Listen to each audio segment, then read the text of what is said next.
बिस्मिल्लाहिर्रहमानिर्रहीम अस्सलाम वालेकुम। My name is Mohammad Fizan Shah and I welcome you all to my channel.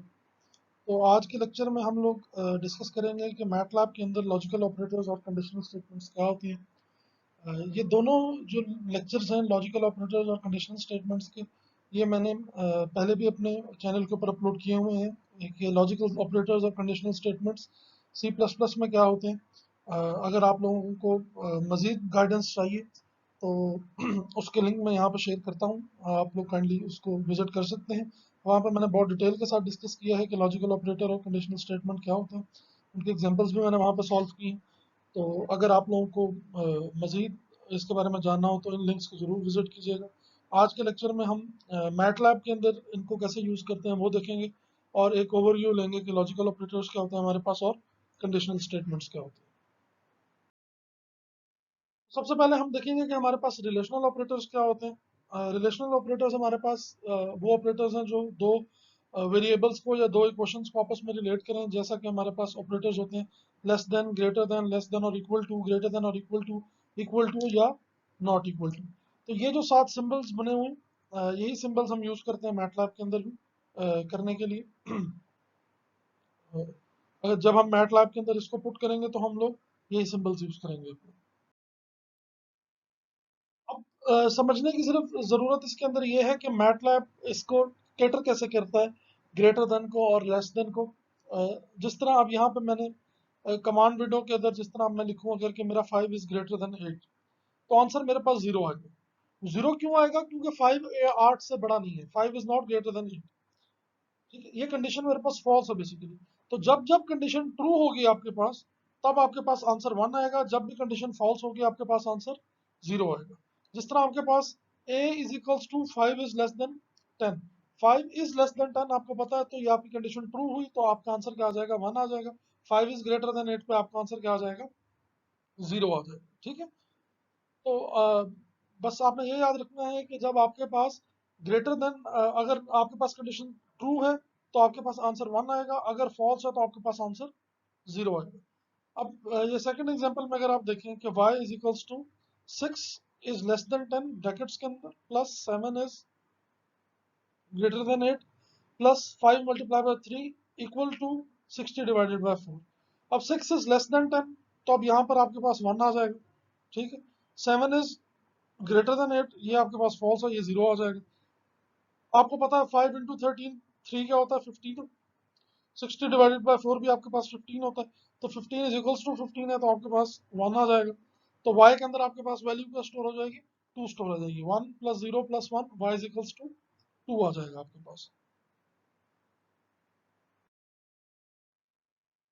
तो अब हम लॉजिकल ऑपरेटर्स को देखते हैं कि लॉजिकल ऑपरेटर्स क्या होते हैं। लॉजिकल ऑपरेटर्स हमारे पास वो हैं जो हमारी लॉजिक को डिराइव करने में मदद करते हैं। तो लॉजिकल ऑपरेटर्स हमारे पास बेसिकली एंड और नॉर, एक्स और एक्स नॉर, जितने भी हमारे पास गेट्स हैं, लॉजिकल गेट्स जितने भी हैं वो वही तकरीबन हमारे पास यहाँ पे सारे लॉजिकल ऑपरेटर्स हैं। जो मेन हमारे पास लॉजिकल ऑपरेटर्स हैं एंड और नॉट है। बाकी सारे जितने भी ऑपरेटर्स हैं हमारे पास वो इससे डिराइव्ड हैं। तो मेन हम यही तीन मैटलैब के अंदर डिस्कस करेंगे। एंड क्या होता है, और क्या होता है, और नॉट क्या होता है।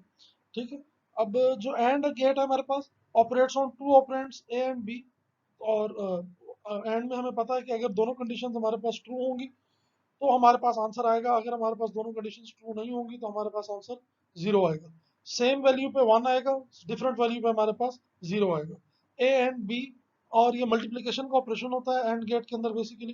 तो ए और बी दोनों का 1 होना जरूरी है अगर आपको आउटपुट 1 चाहिए। अगर कोई भी आउटपुट एक भी आपके पास 0 आ गई तो आपका आंसर 0 आएगा, क्योंकि जैसे मैंने आपको बताया कि इसके अंदर बेसिकली मल्टीप्लिकेशन का ऑपरेशन होता है। अब इसको रिप्रेजेंट हम एंड के सिंबल से करते हैं। ये बार के सिंगल जो बार है उससे आप लोग रिप्रेजेंट करेंगे और गेट को। और गेट बेसिकली हमारे पास एडिशन का प्रिंसिपल होता है। अब इस एडिशन के प्रिंसिपल में होता क्या हमारे पास कि अगर कोई भी एक भी वैल्यू 1 हो जाएगी तो आपके पास आंसर 1 आ जाएगा, दूसरी बेशक 0 हो आपके पास। जब दोनों 0 होंगी तब आपके पास 0 आएगा, और दोनों 1 होंगी तब भी 1 आएगा, और कोई एक 1 होगी तब भी आपके पास 1 आएगा। नॉट गेट बेसिकली क्या होता है? नॉट गेट आपके पास बेसिकली जो भी आउटपुट इनपुट आप देते हैं उसको इन्वर्ट करके वो आउटपुट के ऊपर दे देती है। मतलब अगर आपने इनपुट के ऊपर 1 दिया तो वो 0 दे देगा, अगर आपने 0 दिया तो आउटपुट के ऊपर वो आपको 1 दे देगा।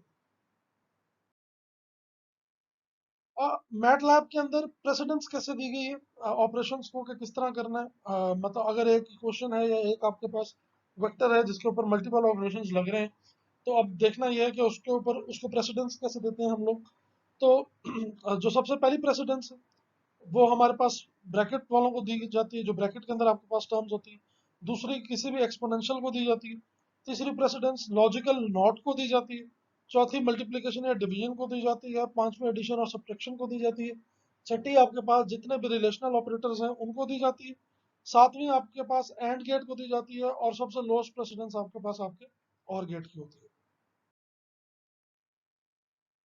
तो ये आपके पास बेसिकली कुछ एग्जांपल्स की हुई हैं कि x is equals to -2 declare किया हुआ है और y is equals to 5 declare किया हुआ है।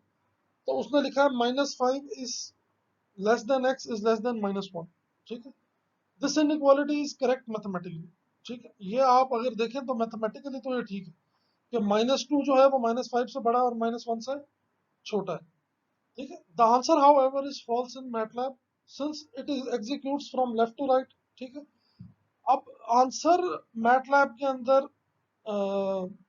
जो आपके पास है वो जीरो इसलिए आएगा क्योंकि मैटलैब के अंदर जो आपके पास ऑपरेशन शुरू होता है वो लेफ्ट से शुरू होता है बेसिकली। ठीक है, वो -5 से शुरू करेगा, पहले वो देखेगा -5 इज लेस देन एक्स, जो कि आपके पास ट्रू है। ठीक है, -5 आपके पास एक्स से छोटा है, वो क्या आ गया आपके पास 1 आ गया। तो अब यहाँ पे एक्स की वैल्यू आपके पास क्या आ गई, -5 इज लेस देन एक्स, वो 1 हो गया and it is less than -1। अब यहाँ पे इस एक्सप्रेशन का आंसर जो इतनी एक्सप्रेशन है इसका आंसर आपके पास बेसिकली 1 हो गया, क्योंकि -5 इज लेस देन -2, तो ये ट्रू होगी तो 1 आ गया। अब 1 इज नॉट लेस देन -1, तो आंसर आपके पास क्या आएगा, 0 आएगा। ठीक है, अब -5 is less then x and x into -1, अब इसका आंसर 1 के -1 क्यों आएगा, इसका आंसर सॉरी 1 किस लिए आया है? अब आपने देखना यह है कि -5 the mathematically correct statement is obtained by using the logical operator and. ठीक है, आपको पता है जो प्रेसिडेंस है वो हमारे पास किस तरतीब से चल रही है, उसको ध्यान में रखते हुए आपने करना। जो इनइक्वालिटीज है आपके पास सबसे पहले वो एग्जीक्यूट होंगी। ठीक है, ये देखेंगे आप, -5 इज लेस देन एक्स, इधर क्या आएगा आपके पास, definitely -2 is less than -2 is greater than -5, तो आंसर आपके पास 1 आ जाएगा। इसी तरह अब एंड को आप अभी देखें यहाँ पे एंड, उसके बाद आपके पास एक और एक्सप्रेशन है x इज लेस देन -1, तो -2 इज लेस देन -1, ये भी ट्रू है, तो यहाँ पे भी आपके पास 1 आ जाएगा। ठीक है, तो 1 और 1 का एंड क्या हो जाएगा आपके पास, वो 1 ही है। अच्छा, यहाँ पे नॉट है और y इज लेस देन 7। ठीक है, अब क्योंकि y इज लेस देन 7 आपके पास बेसिकली ब्रैकेट के अंदर है, तो पहले ये एग्जीक्यूट होगा, तो y की वैल्यू आपके पास 5 है, 5 इज लेस देन 7, तो ये आपके पास 1 आएगा, आंसर ट्रू है कंडीशन। और 1 का जब आप नॉट करेंगे तो ये आपके पास 0 आ जाएगा। अच्छा, not of y is less then 7। ठीक है, नॉट ऑफ y आपके पास क्या है, 5 है, तो 5 का नॉट क्या हो जाएगा आपके पास, -5 हो जाएगा। ठीक है ना, अगर एक पॉजिटिव नंबर है तो उसका नॉट आपके पास उसका नेगेटिव नंबर हो जाएगा, तो -5 इज लेस देन 7। ठीक है, तो ये आपके पास ये भी कंडीशन ट्रू है। और ये अगली एग्जांपल है, नॉट ब्रैकेट के अंदर y इज ग्रेटर देन और इक्वल टू 8 और x इज लेस देन -1। ठीक है, सबसे पहले वो क्या सॉल्व करेगा, y is greater than equal to 8 bracket के अंदर है, तो ये आपके पास फॉल्स है, 0 हो गया। x इज लेस देन -1, ये आपके पास ट्रू है, तो दरम्यान में आपके पास और गेट लगा हुआ, तो यहाँ पे आपके पास 0 आ रहा है बेसिकली, इधर आपके पास 1 आ रहा है, 0 1 1 हो जाएगा, और 1 का नॉट आपके पास क्या है, 0 हो जाएगा। यहाँ पे क्या है, not of y is greater than 8 divided by sorry x और of x is greater less than -1। ठीक है, तो ये भी वैसे ही हो जाएगा। या अच्छा, अब आपने यहाँ पे ख्याल ये करना है कि जो पिछली एग्जांपल थी उसके अंदर जो ये नॉट था वो पूरी एक्सप्रेशन का नॉट था, यहाँ पे जो नॉट है वो सिर्फ इसका नॉट है। ठीक है, ये आपने ख्याल करना। y इज ग्रेटर देन और इक्वल टू 8, ये आपके पास फॉल्स है, 0 है। ठीक है, जब आप इसका नॉट लेंगे तो 1 हो जाएगा। और x 2 -2 इज लेस देन -1, तो ये आपके पास 1 है, तो ये आंसर आपके पास बेसिकली 1 आ जाएगा। अच्छा, लॉजिकल फंक्शंस को आप लोग बेसिकली देखते कैसे हैं मैटलैब के अंदर? जो उसकी कमांड है, एंड की आप लोग एंड ही लिखते हैं, और का और ही लिखते हैं, नॉट का नॉट ही लिखते हैं, और अंदर जो आपके पास एक्सप्रेशंस होते हैं आप बेसिकली वो लिखते हैं, ए बी और ए।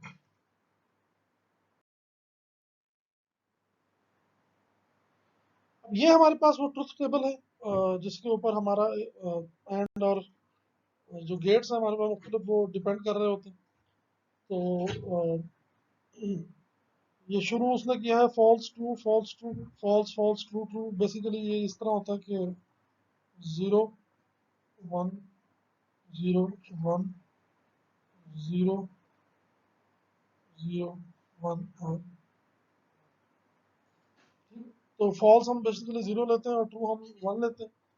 तो अब जिस तरह मैंने आपको बताया कि एंड के अंदर बेसिकली मल्टीप्लिकेशन का ऑपरेशन है, तो जब दोनों 1 होंगे तो आपके पास 1 आएगा। तो आपने देखा कि यहाँ पे बाकी सारे फॉल्स हैं, सिर्फ आपके पास इधर आके 1 आए जब दोनों आपके पास 1 है। और मैंने कहा था कि आपके पास जब कभी भी कोई 1 एक हो गया तो दूसरा भी आपके पास ऑटोमेटिकली 1 हो जाएगा। तो इसके अंदर भी आपके पास ये देखें सारे 1 आ गए। ठीक है, एक्सक्लूसिव फॉर्म में क्या है कि वो जो सिमिलर वैल्यू आएगी आपके पास उसके ऊपर आपको फॉल्स देगा, और बाकी जो आपके पास डिफरेंट वैल्यूज होंगी उनके ऊपर आपको ट्रू देगा। तो 0 0 के ऊपर उसने आपको फॉल्स दिए, 1 1 के ऊपर भी फॉल्स दिए, और जो डिफरेंट वैल्यूज हैं उनके ऊपर उसने आपको 1 दे दिए। नॉट आपको हमेशा आपके गेट का उल्टा देगा, नॉट ऑफ ए और नॉट ऑफ बी देगा आपको। ये सिंगल गेट की वैल्यू देगा आपको। तो नॉट ऑफ ए आपको पता है कि आपका ए अगर ट्रू है तो ये फॉल्स होगा, और अगर ए आपका फॉल्स है तो ये आपका नॉट की जो आउटपुट है वो ट्रू होगी। अब ये एक एग्जांपल है, analysis of a temperature data. The following were the daily maximum temperatures in degree Fahrenheit in Washington DC during the month of April 2002। तो ये उसने टेम्परेचर दिए हुए। Use relation and logical operators to determine the following. अब हमने क्या करना है, the number of days the temperature was above 70 degree Fahrenheit, the number of days the temperature was between 65 degree and 80 degree, the days of the month that the temperature was between 50 and 60 degree Fahrenheit। तो ये example है, इसको हम देखते हैं। तो सबसे पहले मैंने क्या करना है कि जितने भी टेम्परेचर्स हैं मेरे पास उनको मैंने बेसिकली एंटर करवा लिया। टी के अंदर मैंने उसको एज एक वेक्टर सिंगल सेव कर लिया। ठीक है। अच्छा, अब मैंने एक वेक्टर कराया और डिक्लेयर टी अबव 75। ठीक है, जिसके अंदर मैंने देखना है कि टी मेरे पास 75 से बड़े कितने। उसके अंदर मैंने सेव क्या किया, टी इज ग्रेटर देन और equal to 75। A vector with ones at addresses where t is greater than equals to 75। ये क्या करेगा, मुझे उन वेक्टर्स के ऊपर 1 दे देगा जहां पे मेरे पास टेम्परेचर 75 से ज्यादा है। Number of days above 75 is equals to sum T above 75। अब यहाँ पे ये क्या करेगा, जितने भी 1 आएंगे मेरे पास, आपको पता है कि जहां जहां मेरे पास 75 से ज्यादा टेम्परेचर होगा उस एड्रेस के ऊपर ये मेरे पास 1 क्रिएट कर देगा जो मेरे पास मैटलैब है। अब उसके ऊपर मैं होगा क्या कि number of days above 75 is equals to sum T above 75। इन सारे नंबर्स का वो मुझे सम दे देगा जिसकी वैल्यू 75 से ऊपर है। तो टी बिटवीन 65 एंड अबव 20। ठीक है, यहाँ पे अब आप देखें कि आपके पास एंड गेट लग रहा है। तो T is greater then 65 and T is less then 80। अब इन वैल्यूज के ऊपर जहां पे ग्रेटर देन 65 है, ठीक है, इधर 1 आ जाएगा। फिर टी इज लेस देन 80 है जहां पे, उधर 1 आ जाएगा, और उन दोनों का एंड आ जाएगा। आंसर में सेम वैल्यू क्या होगी, सिर्फ उन सेम नंबर्स सेम होंगे जहां पे टी इज ग्रेटर देन 65 1 होगा और टी इज लेस देन 80 आपके पास 1 होगा। एंड डेज और number of days between 60 and 80 और सम आ जाएगा वहां पे। ठीक है, जितने भी नंबर्स होंगे डेज होंगे इसके बीच में उसका सम आ जाएगा सारे का। तो dates between 50 and 60 is equals to find. ये फाइंड की कमांड बेसिकली आपके पास क्या करती है कि नंबर आप the function find returns the addresses of the elements in T that have values between 50 and 60। ठीक है, ये एक बिल्ट इन फंक्शन है जो कि आपको उन वो एड्रेसेस आपको रिटर्न करेगा, वो नंबर्स बेसिकली आपको रिटर्न कर देगा जिनकी वैल्यू 50 और 50 से बड़ी है और 60 से छोटी है। तो ये एग्जांपल आप लोग चाहें तो अपने मैटलैब के कोड के अंदर डेवलप कर सकते हैं। It is very easy example, ये कोई इतनी मुश्किल नहीं। अब आ जाते हैं जी कंडीशनल स्टेटमेंट्स के ऊपर। जो कंडीशनल स्टेटमेंट्स हैं ये सारी मैंने बहुत डिटेल के अंदर बेसिकली की हैं सारी अपने जो लेक्चर्स हैं पिछले मेरे सी के और सी प्लस प्लस के, उसके अंदर से आप इनको डिटेल में समझ सकते हैं। मैं अभी जस्ट सिंपल सा एक ओवरव्यू करवाऊंगा आपको इसका। उनके लिंक्स मैं ऊपर दे देता हूँ, आप काइंडली वहाँ पे विजिट कर लें इसे। मैंने मुख्तलिफ एग्जांपल्स भी की हैं और इसको बड़े डिटेल में वहाँ पे एलेबोरेट किया है। तो कंडीशनल स्टेटमेंट हमारे पास बेसिकली जो उसके नाम से पता लग रहा है हमें कि ऐसी कोई भी स्टेटमेंट जो हमारे सिस्टम के ऊपर कोई कंडीशन लगा दे, उसको कंडीशनल स्टेटमेंट कहते हैं। और ये हमारे पास इफ और एल्स की जो कंडीशंस होती हैं वो हैं। तो ये हमारे पास कंडीशन कैसे लिखते हैं कि if A is less than B, if C is greater than equals to 5, इस तरह करके हमारे पास कंडीशनल स्टेटमेंट्स होती हैं। अब एक मैटलैब का कोड है आपके पास, उस कोड के अंदर आपने देखना है कि आपके पास एक कंडीशन आ जाती है बीच में से। अब आपने देखना ये है कि अगर तो वो कंडीशन, उस कंडीशन के ऊपर आगे कुछ उसने उस कंडीशन के साथ बेसिकली उसने कुछ मैटलैब की कमांड्स को कंपलसरी कर दिया है कि अगर वो कंडीशन मीट होगी तो वो कमांड्स आपकी एग्जीक्यूट होंगी, अगर नहीं होगी तो फिर आपके पास कुछ और कमांड्स एग्जीक्यूट होंगी। ठीक है, वो सेट ऑफ कमांड्स एग्जीक्यूट नहीं होगा। तो इफ स्टेटमेंट अगर आपके पास ट्रू हो जाए तो आपके पास ये वाला हिस्सा एग्जीक्यूट होगा, अगर फॉल्स हो जाए तो आपके पास कोड आपका वो पूरा हिस्सा ये स्किप कर देगा और उससे अगले पे चला जाता है। ठीक है, ये एक एग्जांपल है कि एक वर्कर की पे है वो आपने कैलकुलेट करनी है। A worker is paid according to his hourly wage up to 40 hours and 50% more overtime. Write a program in a script file that calculates the pay to a worker. The program asks the user to enter the number of hours and hourly wage. The program then displays the pay. ठीक है, अब आपने user से data लेना है उसके number of hours का, ठीक है, और उसकी पे कितनी है आवरली, उसकी जो वेज है। ठीक है, तो अब मैटलैब में आपने अगर यूजर से कोई डाटा लेना हो तो आप बेसिकली इनपुट यूज करते हैं। आप इनपुट लिखेंगे, साथ ब्रैकेट लगाएंगे, और जो भी आपने डिस्प्ले कराना है स्क्रीन के ऊपर वो आप सिंगल इन्वर्टेड कॉमा के अंदर लिखेंगे। तो T is equals to input please enter the number of work hours work, और H is equals to input please enter the hourly wage in dollars. ठीक है, तो ये दो डाटा उसने जिस तरह के प्रोग्राम में उसने कहा है आपने यूजर से इनपुट करा लिए। Pay is equals to T into H हो जाएगा if T is greater than 40 आपके पास। ठीक है, पे आपके पास उसने कहा बनती कैसे आपके पास जो जितने घंटे उसने काम किए और मल्टीप्लाई बाय उसकी जो आवरली वेज है वो। और उसने क्या कहा है कि अगर 40 घंटे से ज्यादा काम हो तो उसको 50% मजीद पे का मिलना चाहिए एज अ ओवर टाइम। ठीक है, तो अगर if T is greater than 40, जो उसने घंटे 40 घंटे से अगर काम ज्यादा किया उसने, तो पे उसको क्या मिलनी चाहिए, पे इज इक्वल्स टू पे plus T minus 40 into 0.5 into H. ये अब कंडीशन क्या बन रही है कि पे की आपको पता है वैल्यू यहाँ पे कोई स्टोर हुई होगी पहले से, जो कि आपके पास टी इंटू एच होगी, तो वो पे की वैल्यू जो इधर है प्लस टी माइनस 40। ठीक है, अब जितने घंटे उसने काम किया है एक्स्ट्रा, लेट से उसने 50 या 45 घंटे काम किए, तो टी मेरे पास क्या हो जाएगा 50, यहाँ पे 50 माइनस 40 इंटू 0.5 मल्टीप्लाई बाय जितनी भी उसकी आर्ली वेज होगी। ठीक है, ये करने के बाद अगर तो ये कंडीशन ट्रू हो जाएगी तो वो आपको पे ये दे देगा। नहीं, अगर ये कंडीशन ट्रू नहीं होती, T is not greater than 40 आपके पास, तो आपकी स्क्रीन पे वो एफ प्रिंट एफ का क्या मतलब है, आपकी स्क्रीन के ऊपर वो डिस्प्ले करेगा द वर्कर पे इज मॉडुलस 5.2 ऑफ ए। ठीक है, ये बेसिकली एक मैटलैब का एक्सप्रेशन है जो कि आपको क्या देगा, जितनी भी उसकी पे बनेगी, वर्कर की जो पे बनेगी डॉलर्स में, ठीक है, वो आपको बेसिकली यहाँ पे वो शो कर देगा। ये वो वाली पे होगी जो आपने ऊपर एंटर कराई है।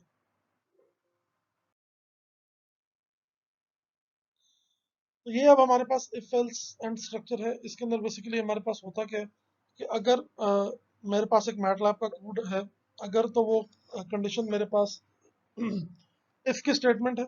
ठीक है, जिस तरह हमने लास्ट में देखा कि अगर तो इफ की स्टेटमेंट ट्रू होगी तो जो इफ की कंडीशन के नीचे कमांड्स होंगी सारी वो एग्जीक्यूट हो जाएंगी।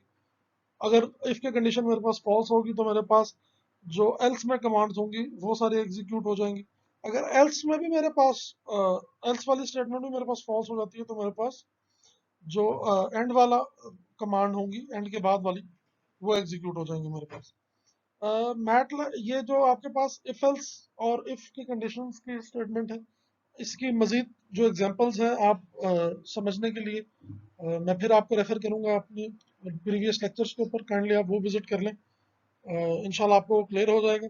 और नेक्स्ट वीडियो के अंदर इंशाल्लाह मैं मजीद मैटलैब के ऊपर कुछ प्रैक्टिकल एग्जांपल्स आपको सॉल्व करके दूंगा, इफ एल्स की और लॉजिकल ऑपरेटर्स की।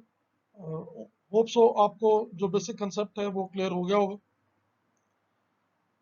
सो आज के लेक्चर के लिए हमारे पास इतना ही है। Thank you so much. अल्लाह हाफिज़।